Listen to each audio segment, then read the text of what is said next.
नमस्कार दर्शकों, आप देख रहे हैं राजा सिंह के साथ यूपी हिंदुस्तान खबर। हर खबर पे पैनी नजर, आपकी नजर मेरी खबर। दिनों से एक विवाद देश में पैदा किया जा रहा है कि भारतीय जनता पार्टी और नरेंद्र मोदी जी की सरकार संविधान से इंडिया शब्द हटाना चाहती है और इसकी शुरुआत किसी छोटे व्यक्ति ने नहीं की। इसकी शुरुआत की आरएसएस के प्रमुख मोहन भागवत जी ने। मोहन भागवत जी ने कहा कि इंडिया शब्द हटा देना चाहिए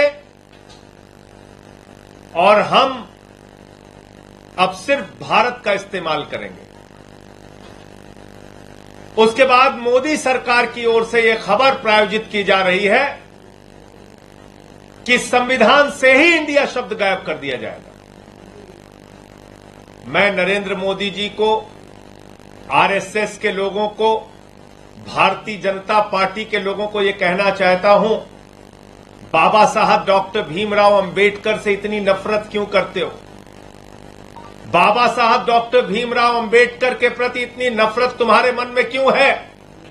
एक कुंठा है आरएसएस में, एक कुंठा है बीजेपी में कि उनसे जुड़ा हुआ कोई व्यक्ति इस देश के लिए कोई किताब नहीं लिख पाया, कोई मार्गदर्शन नहीं दे पाया, हमेशा नफरत फैलाने का काम किया। लेकिन वंचित समाज से उठकर बाबा साहब डॉक्टर भीमराव अंबेडकर ने देश का संविधान लिख दिया। इस बात की कुंठा आरएसएस के मन में है, बीजेपी के मन में है और ये कुंठा उनको सताती रहती है। वो परेशान रहते हैं इस बात से कि कैसे बाबा साहब को अपमानित किया जाए, कैसे उनके सम्मान को कम किया जाए, कैसे उनके द्वारा लिखे गए संविधान को बदला जाए। और अब तो उन्होंने हद कर दी। पहला, संविधान की पहली धारा पढ़िए, आर्टिकल 1 कॉन्स्टिट्यूशन ऑफ इंडिया। बाबा साहब डॉक्टर भीमराव अंबेडकर के द्वारा लिखे गए संविधान की पहली धारा पढ़िए। इसमें लिखा हुआ है, India that is Bharat shall be union of states. ये लिखा हुआ है, ये लिखा हुआ है। तो बाबा साहब डॉक्टर भीमराव अंबेडकर के द्वारा लिखे गए संविधान की पहली धारा को नरेंद्र मोदी जी बदलकर अपनी नफरत का प्रदर्शन कर रहे हैं, अपनी घृणा का प्रदर्शन कर रहे हैं, राष्ट्रीय स्वयंसेवक संघ की मानसिकता का प्रदर्शन कर रहे हैं, जो नफरत उनके मन में बाबा साहब के प्रति, इस देश के करोड़ों दलितों और आदिवासियों के प्रति, इस देश के वंचित समाज के प्रति है। और इसलिए मैं आरएसएस, बीजेपी और नरेंद्र मोदी जी को आगाह करना चाहता हूं, ऐसी साहस और ऐसी हिम्मत मत कीजिएगा बाबा साहब के संविधान को बदलने की, भारत के संविधान को बदलने की, उनके द्वारा लिखी गई पहली धारा को बदलने की कोशिश मत कीजिएगा। जहां तक इंडिया गठबंधन का सवाल है, हमने क्या लिखा?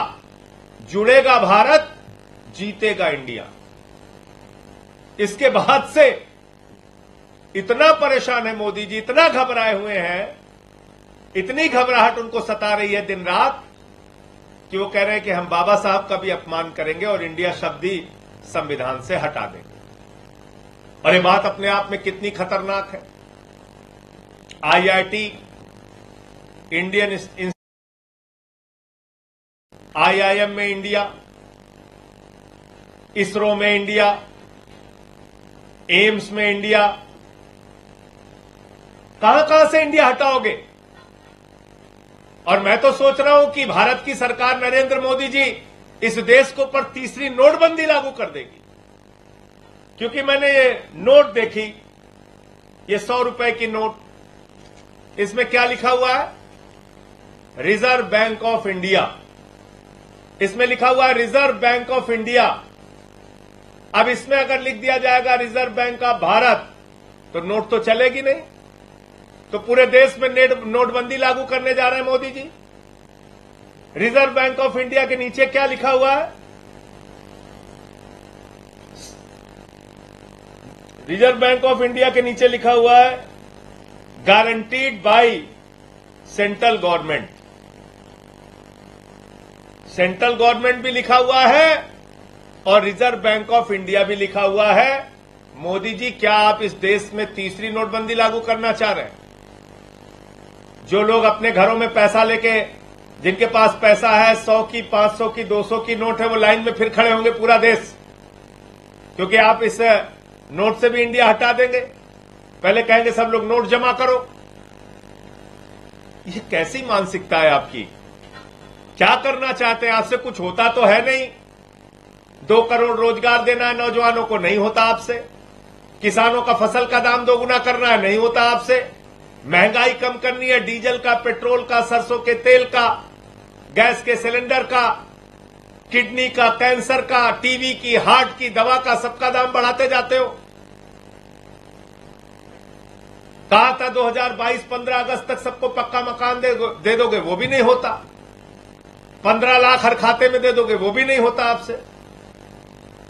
तो आपसे कोई काम तो इस देश के लिए होता नहीं। देश की भलाई आपको करनी नहीं, बस मणिपुर में दंगा हो जाए डबल इंजन की सरकार में, दिल्ली में दंगा हो जाए, मेवात में दंगा हो जाए, कैसे देश के अंदर नफरत फैले, इस बात की चिंता सताती रहती है आपको।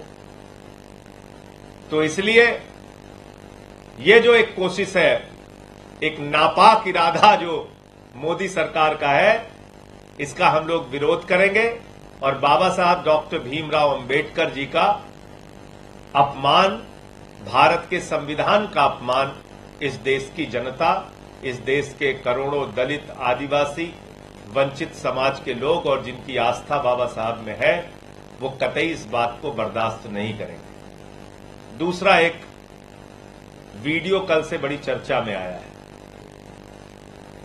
एक 68 साल की उम्र में शादी हुई है। मुझे इसमें आपत्ति नहीं, 88 साल की उम्र में भी शादी हो, कोई दिक्कत नहीं, उनका व्यक्तिगत मामला है। 90 साल की उम्र में भी तीसरी नहीं चौथी शादी हो, हमारी शुभकामनाएं हैं, कोई उसमें दिक्कत नहीं है।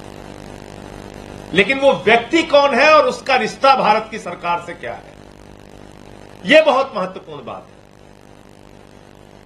देश के वरिष्ठ वकील, अधिवक्ता हरीश साल्वे जी की एक तस्वीर कल से सोशल मीडिया पर वायरल हो रही। हरीश साल्वे जी कौन है? नरेंद्र मोदी जी के सबसे चहेते वकील। महाराष्ट्र का मामला हो, हरीश साल्वे। देश में कभी भी भारतीय जनता पार्टी की मोदी सरकार को बचाना हो, हरीश साल्वे। और तो और भारत के पूर्व राष्ट्रपति रामनाथ कोविंद जी के साथ हाई लेवल कमेटी बन रही है, और वो हाई लेवल कमेटी जो बन रही है उसमें उनको यह तय करना है कि लोकतंत्र को मजबूत करने के लिए 1 नेशन 1 इलेक्शन पे अपनी रिपोर्ट देना है। जो व्यक्ति देश के पूर्व राष्ट्रपति रामनाथ कोविंद जी के साथ बैठेगा, जो व्यक्ति अमित शाह जी के साथ बैठेगा, वो व्यक्ति कल एक वीडियो में देखा गया अपने शादी में देश के भगोड़े के साथ, हजारों करोड़ रुपए हिंदुस्तान का लूटने वाले व्यक्ति के साथ, ललित मोदी के साथ उसका वीडियो वायरल हो रहा है।